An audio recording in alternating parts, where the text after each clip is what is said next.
Wonderful. Hello, everyone. Thank you for joining us today. I am Alicia Swami. I have Keely Severson and Eric Johnson here, and we're exposing mold. Today we have quite a famous guest, actually, Joel Salatin from Polyface Farms with us. Thank you again for joining us today. And we look forward to just learning more about your operation and what you're doing and how your operation compares to conventional farming. Maybe we can just start with that. Oh boy, that's a big open question. I guess the first thing would be that we run on carbon, not chemicals. So our whole fertility and our whole program is based on carbon. So we spend a lot of time investing in producing, creating, moving carbon, which also includes compost. And so that's one. So no 10-10-10 fertilizer here. It's all carbon. Number two would be that the animals move. You know, we live in a culture where animals aren't supposed to move. They're supposed to be confined in factory places, and it doesn't matter if they move. So our animals move. Third, they move primarily. They're all outside with portable. The next component here is portable infrastructure. So rather than stationary infrastructure, because they're outside, shelters move, water tanks move, feed troughs move. Everything about the program is mobile. It's portable. Next would be that although we have scale, the scale is not a centralized piece of infrastructure. It's duplicated modules. So rather than having one big chicken house, for example, we have 200, 10-foot by 12-foot mobile modular structures. That's a pretty big change. And next, of course, we don't vaccinate, we don't medicate, we don't have vet bills. Not that we never lose anything, but basically we don't have vet bills. We don't have a vet component. We direct market. So most farmers don't want anybody around. We like people around, and we do everything we can to get more people around, because when people are around, they tend to spend money. And so if they can spend money, they can stay with it. I'm going to turn this off. So there are numerous opportunities to see the difference, and they're real, and they're probably one of the biggest and most important unseen pieces of equity or asset that we have here. Is our water system, which is about 8 to 10 miles of buried water line, gravity fed from permaculture style ponds that go over the whole place to give us pressurized water with no electricity, no pumps, no nothing. And of course the pond source, sourcing it from a pond rather than a well, allows us to actually add to the commons rather than depleting the commons. So anyway, yeah, I can't deal with that. So the final thing I would say is that we are trying to. Farm doesn't have any people, and so we have a lot of people, and so we run an apprenticeship program, to help launch people, young farmers. So there's a lot of stuff to tease out there, but those are some of the biggest differences, I would say. Wonderful, thank you for that. And I had a question about your multi-species rotational grazing technique. Do you find this helpful for the soil? Well, yes, absolutely, because I'm not sure whether you want to concentrate on the multi-species or the movement. Maybe we should take those one at a time, kind of parse those out. So the movement component is all about is all about pruning and rest. In other words, you are disturbing it, you're pruning it, and then you're resting it long enough for the grass to grow back. The average farm where the animals are continuously grazed, have continuous access to pasture. Those pastures tend to be short grazed, overgrazed, and when the grass gets just a little bit of length to it, then they come back and eat it, and the grass never gets out of first gear. It can never go through its blaze of growth curve.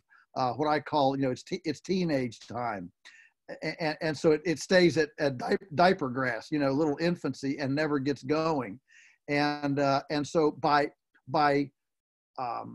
limiting the access, by controlling the access, we allow those plants to go through their rapid growth cycle, which means they're going to metabolize more solar energy into biomass and actually sequester carbon and grow more biomass from the available sunshine.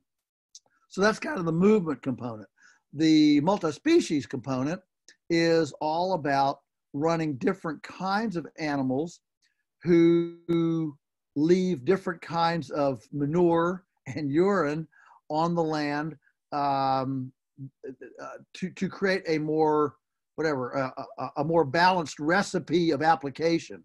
And so when you run the different kinds of animals, cows, of course, have big hooves. They have one kind of interaction with the soil. Chickens scratch and peck. Lightly scratch and peck. That's a different kind of interaction with the soil, along with their manure is different. And so every animal has a different kind of interaction with the grass, with the soil. And so by bringing different kinds of species across, you create a complementary, synergistic kind of relationship between the animals, the grass, and the soil. That's awesome. Thank you for that. And, climate change is a big issue, right? And I was just wondering how that is affecting your operation, or if it is even affecting your operation. Yeah, it's a great question. We actually don't know. We don't know if it is and how much it is. I've got enough age on me to know that things have been hot and dry in the past. I know that when we came to the farm in 1961, during the 1960s, when I was a kid, every farm around here had irrigation equipment. And then here came the wet 80s, and they all sold it. And today, I think they all wish they had it back. So I don't want to. I'm not a climate change denier. Look, all you got to do is look at satellite photos of the world, and things. The ice caps are melting. You go to Alaska and you're running on expressways that were that 20 years ago were under a mile thick iceberg or a glacier. So I'm not. What I have a problem with is assuming that it's all man caused, that there's not some natural warming cooling cycle going on. And number two, I think if we look for consensus, I grew up in the 60s and 70s when all the scientific community said that by now we would be in a new ice age, that this, the smog and the clouding of the atmosphere was going to turn everything into an ice age, and we were all going to be frozen by now.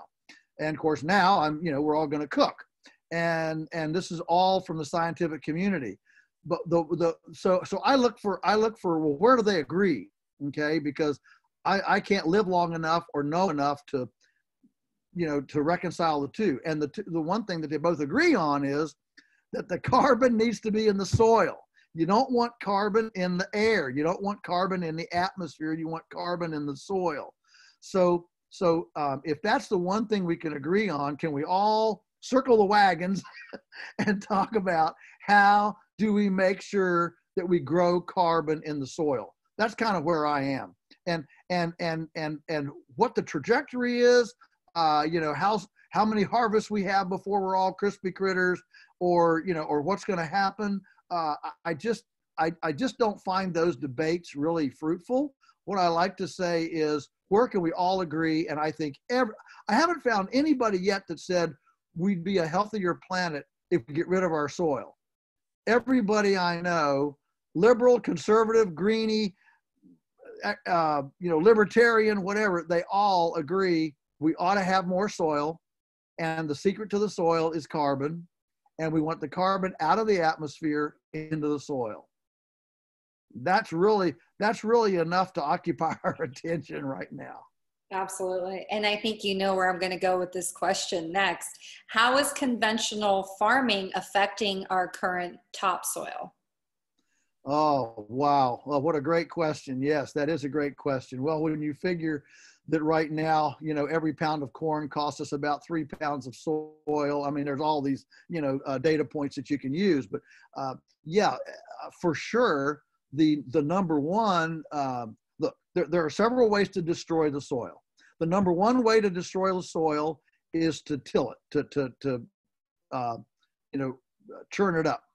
And of course, you know, you look back at the history of civilizations from, you know, the north of Africa to, you know, the Rajputan Desert in India to, you know, the rise and fall of civilizations has often risen and fallen with tillage. And so if we, and of course, before herbicides, the only way that you'd get rid of a sod to grow a, you know, an annual, like, you know, corn or squash or watermelons, the only way you could do that was to till. You had to actually plow, till, turn the, you know, rip out the grass, if you will, rip out the sod. Whether that was, you know, Native Americans using a, you know, a stick with sinew rope to a shoulder blade of a bison as a crude plow, you know, to make the three sisters squash, beans, and corn, or maize, that kind of production, or whether you were a, you know, a rice farmer in, you know, in Indochina, putting in rice. This was all done with tillage. Herbicides freed us from that, and now you can just, you know, you can just nuke it with herbicides. But it's kind of like trading the devil for the witch.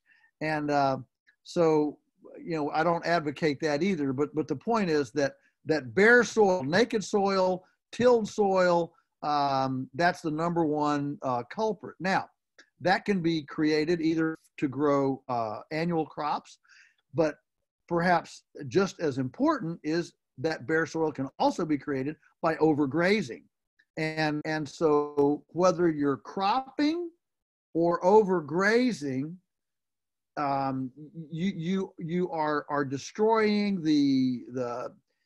you are creating nakedness on the soil. You're taking the covering away from it, and that's the number one way to destroy it. You know, chemical fertilizer does make organic matter cannibalize itself, trying to stay alive in a sterile chemical environment. But and that's bad, but it's not as bad as the actual physical manipulation that humans do, either through tillage, monocultures, or overgrazing to the soil. Thank you for that. And, you know, I was just doing some research on you, and I found a really interesting book that you wrote in 2007 calling Everything That I Want to Do Is Illegal. And I thought that title was great. And I was just looking into that. And, you know, it seems like farmers like you are few far in between. And it's almost as if we're so dependent on like this industrial way of you know, getting our food and these monoculture crops and all of that stuff. And I wanted to ask you, is there a way for people to release their dependency on this type of soil destroying industrial farming? Well, of course, you know, it doesn't have to be done this way. I mean, when you realize that, 70% of the corn and soybeans grown in our country go through herbivores that aren't supposed to have it in the first place, or ethanol, either one, ethanol or especially corn. If we just quit feeding herbivores grain, that in and of itself would eliminate about half the grain grown on the planet. So, and then you go back to perennials, and you actually, with good management, as we've demonstrated, you can actually grow just as much or more milk, beef, lamb, with an herbivore. Now the omnivores, they do need some grain, but there again, the omnivores historically were hooked up as food waste scavengers. So every homestead, the chickens weren't fed grain; they were fed, spoiled vegetables and apple peelings, tailings. Pigs were fed, whey from cheese making operations and spoilage. And so historically, even the omnivores did not get very much grain because they were scavenging up food. And so one of our biggest problems is that we have a fundamentally segregated system in which our food streams go out and away from being able to cycle back into the salvage animals that used to handle them. And so, food waste, the garbage truck goes to the landfill. There is no integrated animal disposal system for our food waste streams like there used to be, 150 years ago. And so when you add all that up, you begin realizing that that if you could solve that, if you could actually integrate the omnivores, and if you quit feeding the herbivores grain, to actually just grow the grain for people, to be able to have bread and bagels and muffins every now and then, we would only need to grow about 20% of the grain that we actually grow, maybe even less. Well, as soon as you go that low, now you're down into smaller scale. You can actually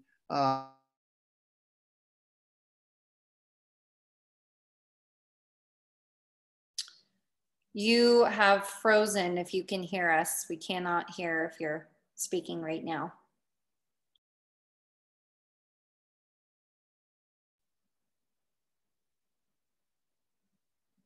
If you're talking, we cannot hear you. You can, if you can hear me right now, you can leave the chat room and then you can come back by pressing on the same link.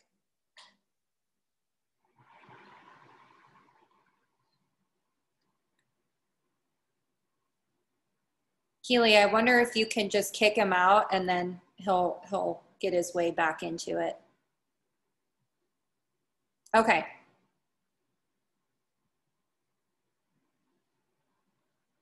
You okay, Keely?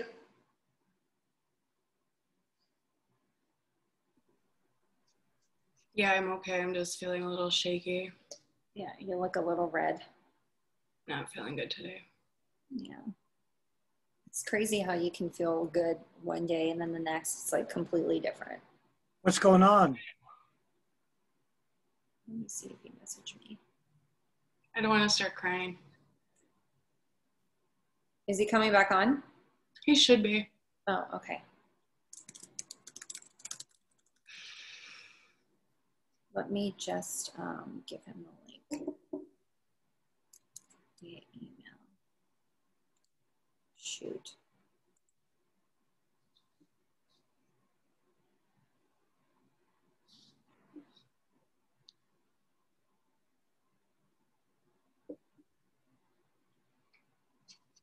Oh man. What does this mean for the recording? Is it still recording? Yeah, we're still recording. So like in theory, we could just edit this part out. Mm-hmm. If he doesn't rejoin, I can't get 2 recordings out of this one meeting though. Yeah, you would have to make a new link, right? Yeah, and then maybe we could piece them together if we had to. Yeah. No, I feel like every time I cut something out, Eric, then I'm like more sensitive to something else. I don't know. It's just like now the dishes are bothering me. Now like everything in the kitchen's bothering me a little bit after I thought it was just the table. And it's like, no wonder I felt so awful in here, you know? And I thought I removed like the primary source, and then it's like had a sense of relief from that. And now it's like I'm so sensitive to the residual, and I feel like, is this gonna go down to, like you said, the strip of someone's fucking card? Like, I just feel like this is never ending. I told Alicia before you got on, I said, I'd rather fucking detox heroin than this shit. Like, this is literally the hardest thing I've ever done in my life. I took my kids for a walk. I'm pretty sure the sewer drain over there is bad because it fucked up my throat, and I've been a mess ever since. Now, that's the first time that I was like over at that park inhaling and feeling that. So I don't know if it's like that every day. I don't know if I'm just noticing. I'm just so fucking sick of this, you guys. I'm so sick of it. It's like a roller coaster that you did not ask to ride. That's for sure. That's how I put it to myself. This is the hardest thing I've ever done in my life. And you've had to do it your entire life, right? I phased in and out of, levels of illness. Bought a moldy house in 1994, and that just put me down so far. I just couldn't believe it. It's like Keely says, I was just reacting to everything. Oh, everything. He's here. He's here. Oh, okay, perfect. Oh, I wanted to continue. Oh, damn it. Okay. Hello, is anybody there? Yeah, we're here. All right. So after I got frozen out, I just decided to try to call in, so I called in. Will this work? Yeah, this is totally fine. Well, welcome to our rural disadvantaged Wi-Fi. This happens routinely, and it's just always very, very unstable. Sometimes you go an hour, and sometimes you can't, and I don't know. I'm trying to get back on, but it just won't come up at all. It's okay. That's rural America. No judgment at all here. As long as we can talk to you in any way, shape, or form, that's totally fine. Okay. All right. So I believe we were on just the track of talking about industrial farming and getting away from that. And you were going on a rant. I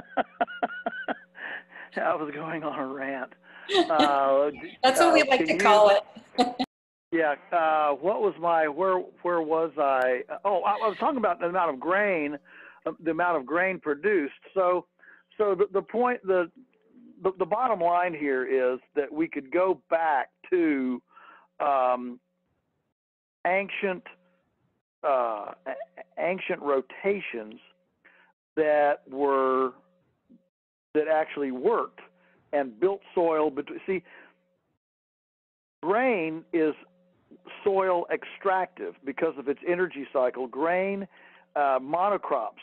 When the anti-cow people say, well, cows are inefficient. Well, of course they're inefficient. That's why every deep soil on the planet is under where there were herbivores, whether it's the wildebeest on the Serengeti or, bison on the American plains, kangaroos in Australia. The deepest soils on the planet are not under trees and they're not under bushes. They're under grasslands, because perennial grasslands, perennial prairie, have a very soil additive energy cycle. If everything was as efficient as a squash, watermelon, or wheat plant, we wouldn't have any soil on the planet anymore. And so it is these perennial prairies which humans can't eat except through secondarily through the herbivore. And so the foundations of ancient diets were herbivore, meat and milk, and seafood, because those were the three nutrient-dense things that could be acquired without tillage. Back when tillage was too difficult. With cheap fuel and mechanization, we were able to ever hurdle those barriers in the past, the difficult work of tillage, the difficult work of storage of grains, for example, from one year to the next. All of those hurdles, we were able to run over, and as a result, we've been able to erode more soil faster than any time in human history. Wow, that's really interesting. And there's a really big debate, right? It's the meat eaters versus the non-meat eaters, the plant-based people, the vegan people. And you always hear this argument, and it's just I feel like it's an age-old argument, and it's people saying that basically eating meat is killing the planet. Can you tell me if that is true or false for our audience? It's false. Now, it's false with a caveat. The caveat is, how is that meat being produced? The problem is that cowspiracy and What the Health and all the animal hating climate change documentaries that have been created all pull their database from a dysfunctional system, from feedlots, from irrigated monocrops, from overgrazing. It's all pulled from a very anti-ecological, dysfunctional system. But you have to understand that 500 years ago, North America, for example, carried more pounds of animal than it does today. Even if you take all the dogs, all the pets, all the cats, all the pets, all the humans, and you added that up, we're still not in North America carrying the amount of pounds of animal that we did 500 years ago, when the bison, the passenger pigeon, the antelope, the elk, the wolves, the 200 million beavers. I mean, you add it all up, and there were way more pounds of animal carried 500 years ago than today. So if the problem is animals, I'll go the other way. The problem can't be animals, because if it were, and the anti-animal whatever shtick was correct, we'd have all burned up and been crispy critters a long time ago. Obviously, it's not inherently the animals. It must have something to do with how the animals are handled, and that's my point, is that it is all about how the animals are handled. But the problem is that the agenda-driven scientists are not examining farms like ours. They're taking they're taking the easy road. Let's just do the conventional system, analyzing the conventional system. Why? Because they can't measure what it doesn't exist. And so since what exists is the conventional orthodoxy of overgrazing, grain feeding, monocultures, erosion, and soil erosion, since that's the paradigm that exists, that's the one that gets studied. And it creates a very skewed, myopic expression of what's possible. I think that's one thing that, meat eaters versus non-meat eaters actually agree on. It's the factory farming issue. I don't think anyone is for that. I mean, that seems to be the only argument, in my opinion, when I see that. And I agree with you. I agree that, being vegan or being plant-based, I might get hung for this in our audience, in our groups. But, when you look at someone like Weston A. Price, I'm a big fan of him. I think Nutrition and Physical Degeneration, his book, I think that's a must read for every single American, anybody in the world, really. And as you said, the indigenous people that stuck with their indigenous diets, which were composed largely of animal, were much more healthy than the ones that subscribe to the new way of eating, canned food, white sugar, bread, etc. So I do agree with you on that. So thank you so much. But, you know, one thing I wanted to ask you is, why does grass-fed and organic fruits and vegetables cost so much money if, you know, that this is like the original way of eating?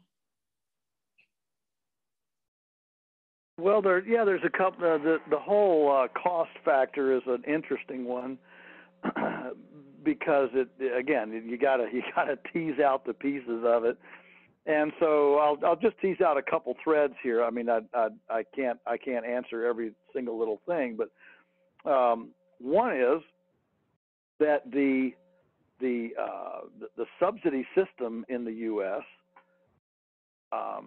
Rewards certain things and therefore creates a prejudicial pricing structure in the marketplace to certain commodities like wheat, corn, soybeans, sugarcane, cotton, and rice. And so those are the 6 commodities that are actually, you know, at the top. They used to be subsidized, and now they don't. Since subsidized kind of fell out of favor with the public, now they call it crop insurance.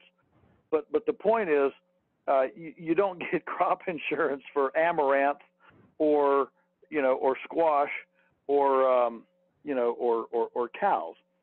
And so those 6 commodities, whatever those 6 commodities drive, whether it's high fructose corn syrup for candy bars or corn feedlots for cows, whatever system patronizes those 6 insured, shepherded, concessionized commodities has an unfair price advantage in the marketplace.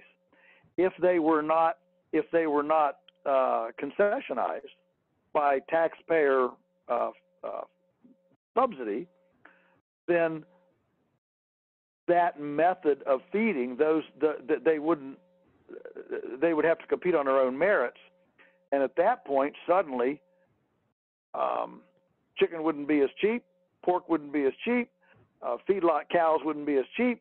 You know, it would all change dramatically if those kinds of things happen. Secondly, I'm sure you're familiar with the term externalized costs, and so there are a lot of elements here in the current conventional orthodox industrial system that are never captured on a balance sheet. How do we ascribe? I mean, I'll just pick one: the dead zone the size of Rhode Island in the Gulf of Mexico. Where do you put that on the nation's balance sheet? Does that go on chicken? Does it go on corn? Does it go on pigs? Does it go on herbicides? I mean, in truth, it could go, a little bit of it could go on a lot of them, but what value is a dead zone the size of Rhode Island in the Gulf of Mexico? What shrimp, what crabs, what fish could that produce, you know, if it were not a dead zone, which has only been created in the last, you know, 40 years due to runoff from the Mississippi from agriculture, chemicalization, and turbidity from soil erosion. So, you know, if that cost were actually placed on the various food items and commodities, you'd see a much different competitive picture in the marketplace as to a non-chemical versus a chemical approach. One of the tragedies of our system is that we, you know, as clever as we are, and I mean, we're clever. We put we got a rover up on Mars now, right? That's pretty clever. We're really clever, but we're not clever enough for whatever reason. We're not clever enough to be able to take these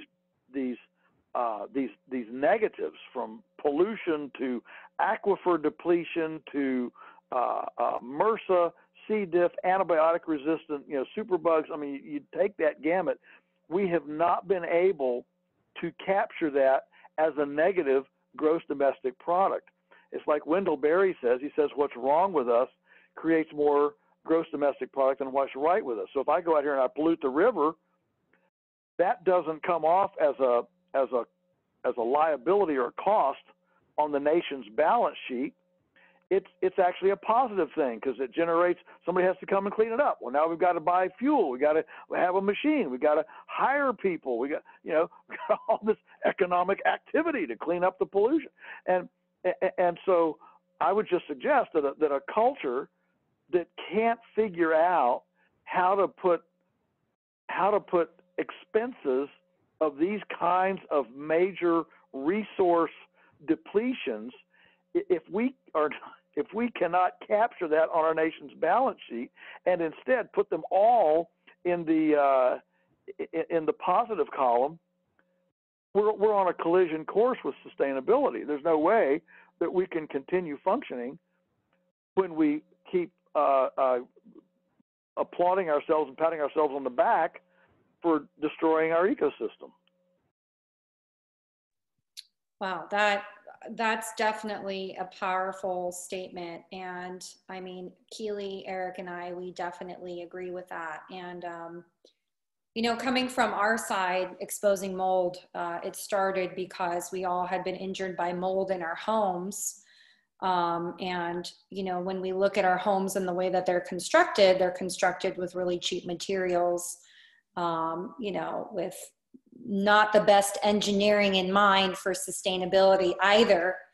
And so we're, not only us, but a whole subset of the population are dealing with a lot of mold issues in their home because, climate change, plus all these really cheap materials are just not helping us in the long term in terms of our health. So it's interesting and we've had experts talk about that on the show. So it's interesting to look at it from kind of like our food supply perspective. How are we handling our current food supply and what is that doing to our environment? And as you pointed out, it's not a sustainable system that we currently are operating on. And the solutions that I'm seeing are menacing. And I just wanted to know your opinion on this whole idea of lab-grown meats and, focusing more on plant-based burgers and plant-based processed products. I wanted to know how you feel about those. Yeah, well, the thing, there again, that's another, big discussion. But, lab-grown meat, for a couple of things, is that first of all, there is no animalless ecosystem on the planet. Animals fill an incredibly important functional role. There is no, to my knowledge, there is no commercial organic production system, vegetables, cropping, or any other kind, that actually functions without animal manure of some sort.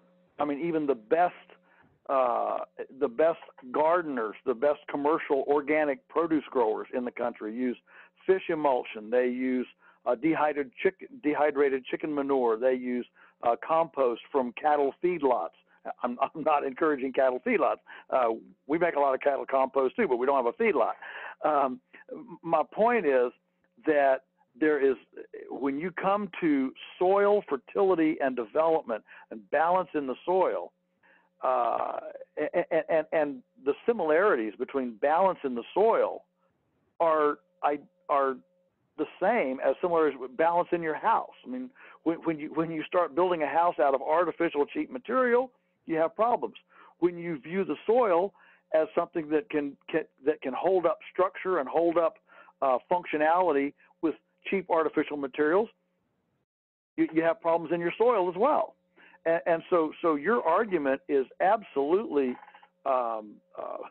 perfect, throughout the whole ecological system, and it stems from a basic idea of viewing biology or life as fundamentally a mechanistic thing. It's just mechanical and parts and pieces, as opposed to a biological system. And there are big differences between mechanics and biology. And so lab-grown meat comes at this, again, from a very mechanistic viewpoint. And every single, all of the, Impossible Burger, Beyond Beef, all of the lab-grown meats are all using chemicals. They're not using organics. They're not using, compost for soil fertility. All of them are completely depleting their soils, and they're using, genetically modified organism, GMO grains, and using chemicalized fields and eroding fields, not building soil. All of them are depleting soil because they're all based on monocultures of not perennials and annuals and monocultures, plants that actually extract soil energy. So it's a completely it's a dead end. This stuff is absolutely a dead end. And I mean, still today, you look at the deep soils of Iowa, Illinois. I mean, those deep soils, were built from centuries and centuries of bison and elk and passenger pigeons and prairie chickens and wild turkeys and the perennial prairies that grew on top of them. And so you simply cannot have a regenerative system that either doesn't have an animal component or B, doesn't have a perennial component. Now that's just the ecology of it. If you go to the actual nutrition of it, now it's even worse because there are many vitamins, B vitamins, K. There are numerous things that you can't get out of plants. Well, they say, well, just take a pill supplement. Oh yeah, right. So we're all supposed to. If you just start thinking about that, really, we humans, who developed over who knows how much time, think about what an experiment this is on humanity. That we're now going to. We're not going to eat. We're not going to drink milk or eat meat from an animal that can thrive in our yard on perennial grasses. No, we're going to plow all that up or herbicide it. We're going to plant chemical-based plants, and since they can't give us all we need, we're going to take lab-made artificial supplements. Sir Albert Howard, who wrote an agricultural testament, which is still considered kind of the foundation of sustainable agriculture, in 1943, he had a famous line in that book. He said, "When we begin feeding our soils artificials," that's what he called chemical fertilizers. When we begin feeding our soils artificials, we're going to have artificial plants, which are going to make artificial animals, which are going to make artificial people who can only be held together by artificials. And if that didn't, in 1943, if that didn't prophesy the current pharmaceutical industry, I don't know what does. Excellent. That was excellent. And I did watch a documentary. I forgot what the name was. When I figure it out, I'll post it in our show notes. But this physician who was, more about holistic nutrition and all that, he described our entire existence as one big football field. And, the way that we've been eating now has only been about 1 yard on that football field. And so, it's so good visually because you can see that, Yeah. We are in this mode of experimentation. And, if you look at people now, there's a mass explosion of disease. People are dying of cancer at higher rates more than ever. And so you have to take a look and sit back and see that, no, it's not just your genetics, no, it's not XYZ. It's the environment has such a major component, and what we eat has a major component. And I can see the reverse argument of these people who think that they're being, pioneers in discovering a new way of food or eating, with the whole lab-grown meats and the plant-based burgers. But the argument is that, we have to come up with this because we just cannot feed this entire population. The amount of people that we have in the world, we just can't feed them the way that we are currently. So we have to come up with these new ideas. Is that true, or what's your perspective on that? No, it's certainly not true. But I have to. I'll get to that. But let me respond to this. You know, we're having all these diseases. Listen, the per capita consumption of red meat in this country has plummeted in the last 40 years. It's gone from like 78 pounds per annum per capita down to what, 50 pounds now. I mean, that's a precipitous decline in, you know, 30, 40 years, and yet we're having more cancer, more, you know, all of this stuff, and so there's no way that anybody can point their finger at meat, even factory farm meat, I mean, I will go out on a limb here, even factory farm meat. You can't even point your finger at that for the disease and the different issues that we have, because our consumption of meat has been dropping over the last, you know, 30, 40 years. So I mean, it went up, it peaked, and then it's been steadily dropping. So if eating less meat was actually helpful, you would think that, you know, diseases would continue to drop, but there aren't. You know, they're continuing to escalate. So can we feed the world? We feed the world this way. Not only can we feed the world this way, it's the only way that we ultimately can feed the world. And you know, probably one of the, just again, I go back to the fact that 500 years ago, North America grew more nutrition. All right, if you want to just study just raw nutrition, North America grew more nutrition 500 years ago than it does today, even with hybrid corn, John Deere tractors, and chemical fertilizers and factory farming. Why? How? How did that happen? Well, it happened.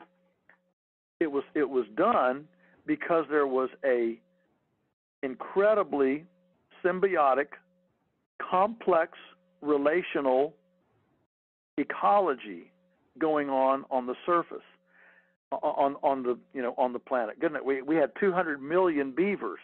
North America was 8% water 500 years ago. Today it's less than 4%, even with, you know, Boulder Dam, Hoover Dam, and the TVA projects. So imagine if we had more than double the amount of water. Think of what that would do for cloud formation, evapotranspiration, which is the radiator of the planet, for reduction of deserts. Think what it would do. I mean, just for flyways, for the, you know, geese and ducks that are migratory waterfowl. You know, all the different elements of the ecology. And what we've done is, instead of massaging this complexity, we have actually adulterated it with simplicity. And as we adulterate it with simplicity, the production per square foot actually diminishes. Now, the production per square foot of one crop may increase, but nature never has one thing in a square yard. It has multiple things in a square yard. And so as we break these intricate relationships, these complexities apart, and move towards simplicity, we lose all of the symbiosis that nature has when there are edge effects, trees next to water, water next to open land, animals in grass, grass next to trees, trees next to grass. I mean, you got all these beautiful symbiotic relationships, and the aggregate production from all that is far more than the aggregate production from a simplified, specialized, mechanized, monospeciated, segregated production system. Thank you for that. And I was just wondering, and just going back to what you had said earlier, that, you know, climate change is an issue. Carbon is, you know, getting out of hand in our atmosphere here. And to those who are against factory farming, that's great. But animal farming, if done right, can actually sequester that excess carbon. And I think it also allows the soils to be able to absorb, you know, torrential style rains, correct? Yes, absolutely. In fact, we're doing our on-farm seminars right now, and one of the little quickie things that we do for about 10 minutes is we take a little pocket knife and just push back the grass, find an earthworm casting. I mean, these earthworm mounds will be, you know, 3 inches high. They're massive here, and we'll just cut through that earthworm mound on level to show people all those that earthworm hole that goes down in the soil, sometimes as much as 9 feet, to point out that when a torrential rain comes, you know, it runs into that soil. It runs into that soil. Goodness, when we came to the farm in 1961, we averaged 1% organic matter in our soils. Today, we average 8.2%. And when you realize that every percentage increase in organic matter gives you the capacity to hold an additional 20,000 gallons of water, we've gone 7 of those percentage increases. So 7 times 20,000 is 140,000 gallons of water per acre we can hold today that we couldn't hold 60 years ago. That's quite profound. And if you could spread that out, if you could duplicate that across every acre of farmland in America, it would dramatically decrease flooding, decrease drought, because if the ground can hold more, it can release it for a longer period, you know, into a dry time like a sponge, and it would fundamentally change the whole, you know, the whole soil program. I'll say one other thing about that. In perennials, in perennial prairies, there is a bacteria. It's called methanotrophic bacteria, and methanotrophic bacteria lives in healthy perennial ecosystems, grass-based perennial ecosystems, and it's a bacteria that can grab methane and metabolize it at the rate of the output of 1,000 cows per acre. Now, nobody's ever going to have 1,000 cows on an acre, and so it just shows how beautifully intricate and recycling the ecosystem is, that it has the capacity to assimilate and metabolize every kind of waste product generated if we manage systems that actually eliminate waste. You know, and the positives from the diversity are quantifiable. I mean, we just had finished a 2-year. I mean, we didn't do it, but the Smithsonian came, and we were part of a 2-year working landscape study that they did, and they were excited to find on our farm all 8 varieties of bumblebees known to exist in Virginia. And this was very, very unusual. And the reason is because since we move the cows every day to a new spot, we have grass that's real tall, grass that's not very tall, grass that's just been grazed. So you have this mosaic instead of this overgrazed, you know, just consistently trodden down area. Instead, we have, it looks more like a quilt, like a patchwork quilt, and you have all these things, and so you always have something blooming. So you always have pollen, which tends to, you know, increase the pollinators, and the pollinators are like the canary in the mine. You know, they articulate where we are on a regenerative or a degenerative ecosystem scale. And so anyway, it was exciting to see that on the report. that we had scored so well with the bumblebees, and they were excited as well. And I'm confident it's because of our mosaic type of forage management. Hi, Eric Johnson here. I was just going to ask, since all those benefits you described were outlined in the documentary Biggest Little Farm, are you working with the Apricot Lane Farm in Southern California?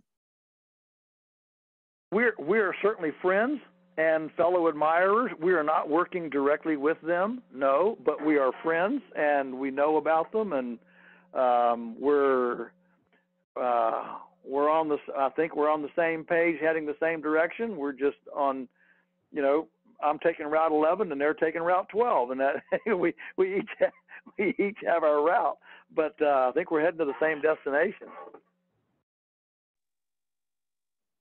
That's great. And, since you've been on this track of ecological conservation and, teaching your methods of farming, are you finding more people popping up doing what you're doing these days? Sure. It's a funny kind of Hegelian thing, the thesis, antithesis, and synthesis. Or maybe it's for every action there's an equal and opposite reaction.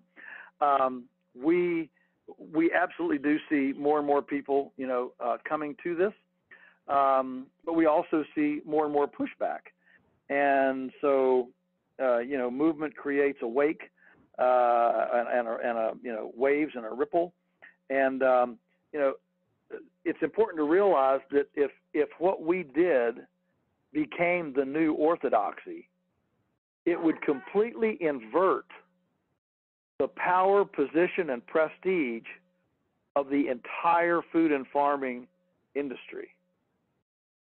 So there is a lot of investment, both emotional and economical, investment in the current paradigm, which makes it pretty difficult to flip over.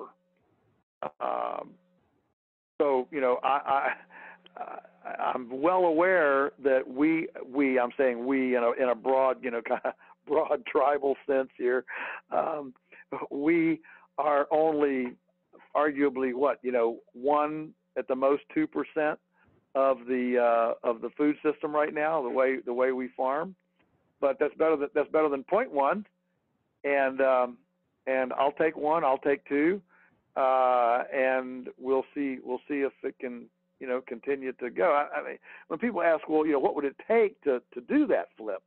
I think there's a couple things that it would take. One is a catastrophe.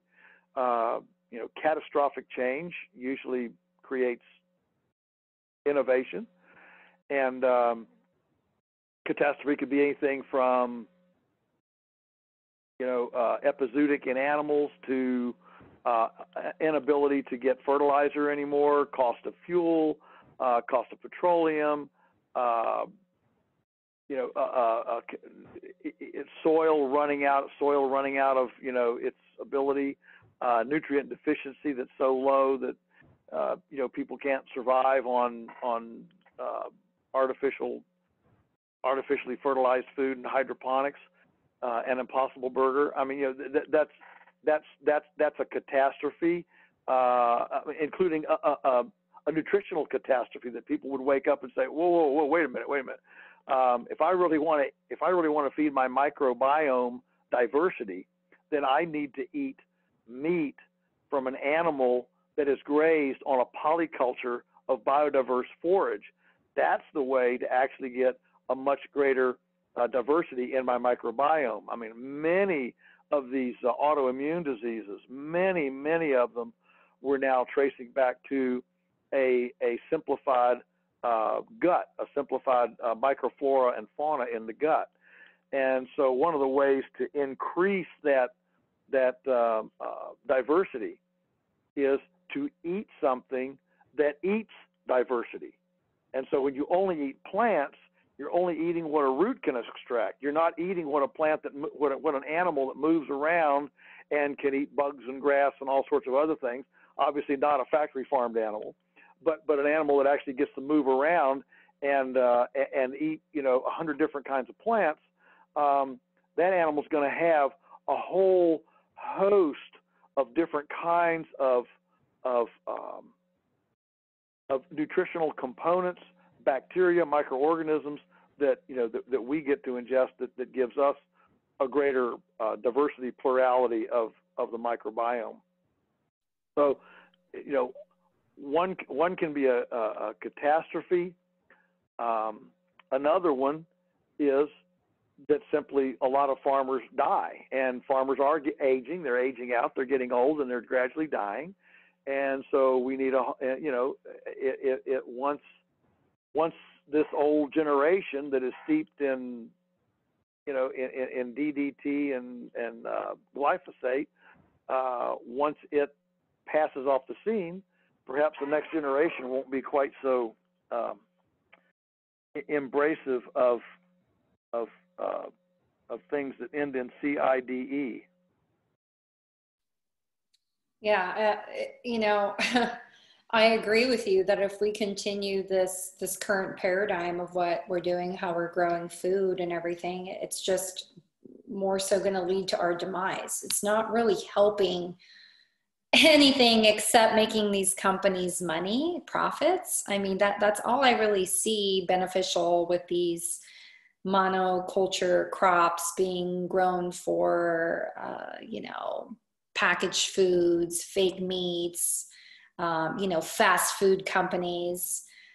So I definitely agree with you there. So my last question to you, and we won't, take too much more of your time because I know you're a busy person. What can consumers do to make what you do the norm? How do we change this current paradigm? Well, the most important thing you can do is squint your eyes, look through the plate of food or the food that's on your plate. You sit down to eat. Just take a moment to squint your eyes. I'm being a little bit funny here, but squint and imagine looking through that and looking at the farms whence that food came, the processors that develop that food, and what do you see as you look through that food to the farm, under the plate, to the processor? Do you see red dye 29? Do you see MSG? I mean, do you see that? And do you see a farm with a compost pile and spiders and pollinators and dragonflies and life, a diversified life, intersected forest, grassland, riparian areas? I mean, what do you see as you look through there?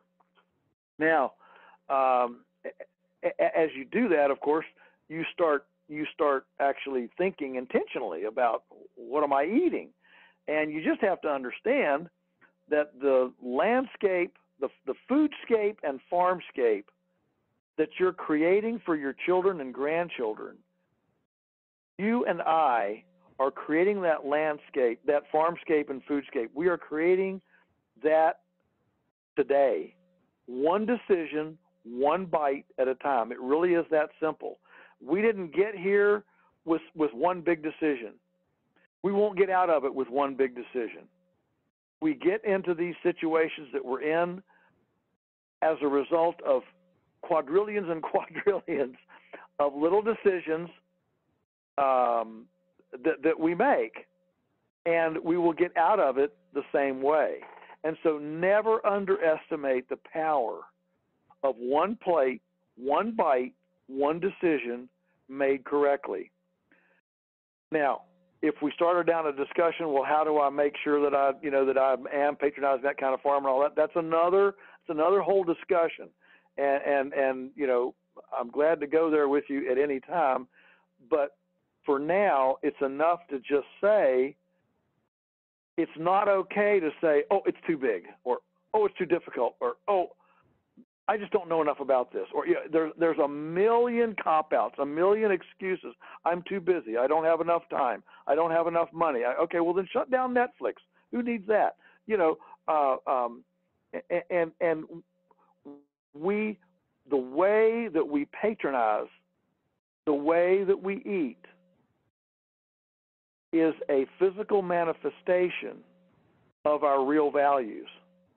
And if we're going to do something besides being hypocrites, playing games, and fooling around, if we really are in this for all the marbles, and if this really is a serious race to, recoup a lost planet, well, then we better get with it and start thinking intentionally about where our food comes from. You're just spewing out great golden nuggets right now. This is really great information. And I agree with you. I definitely think that every person has the power through choice, whether to go and buy what's cheap. But there's a great saying that says, pay the farmer or pay the pharma, PHARMA. Yes. And so I really believe in nutrient dense food, the type of food that you are growing. I think if we all voted with our dollars, we all made the conscious decisions to buy the food that is most helpful for us, that other food that's conventional, that's lifeless, that's nutritionless, is just going to fall off the map.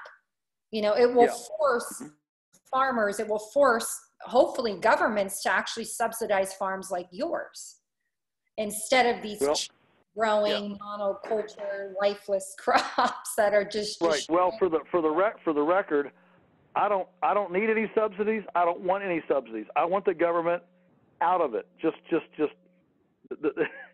get the government out of it and let us compete, even Steven, in the marketplace. We can hold our own. We can do very, very fine.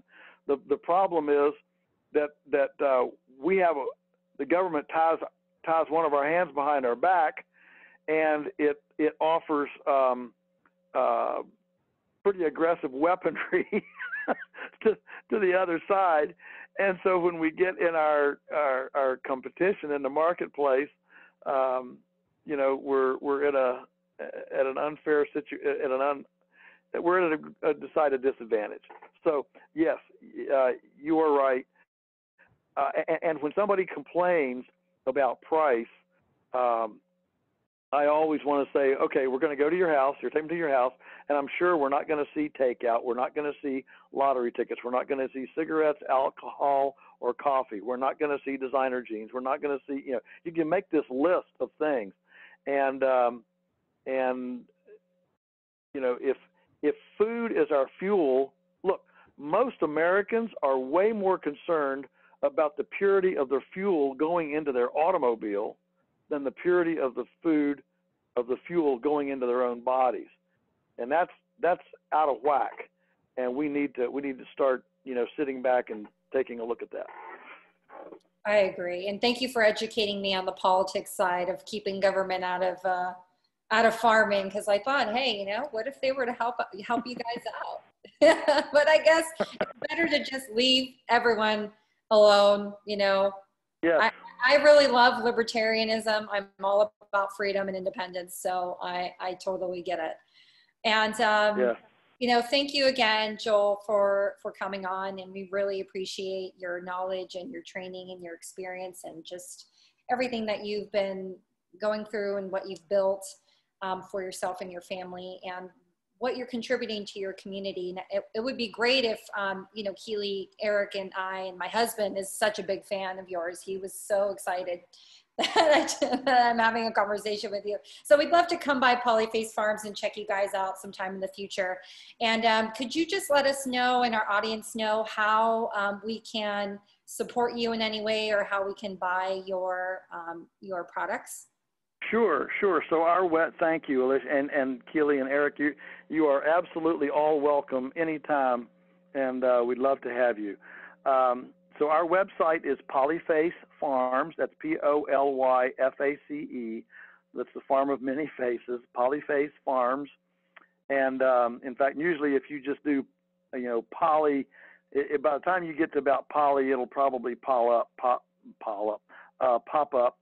And our website, of course, has everything from our vision to our philosophy to where you can We ship all over America.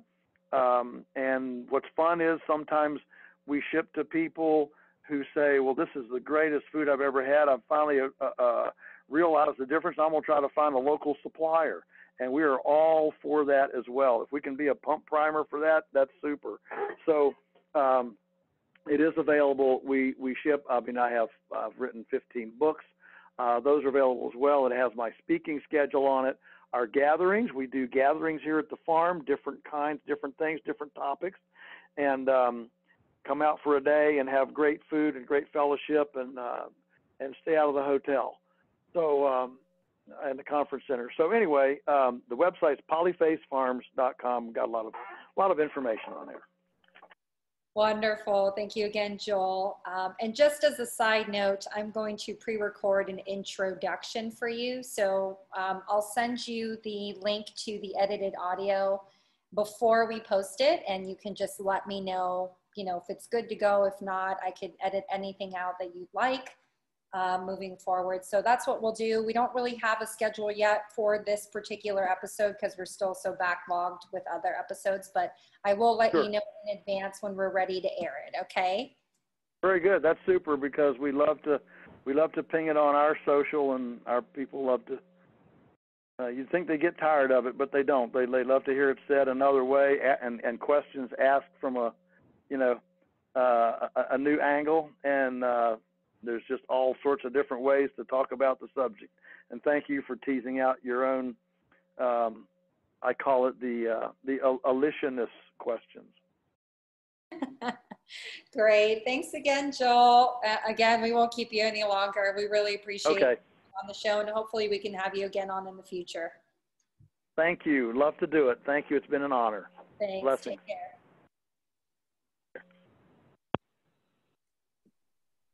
Don't stop recording. I'm going to record the outro. Thank you everyone for joining us today. We had Joel Salatin from Polyface Farms. I was completely starstruck during this entire interview. It was really hard for me to keep it together because I really admire this individual and everything that he's done, his work with Michael Pollan, being in Food Inc.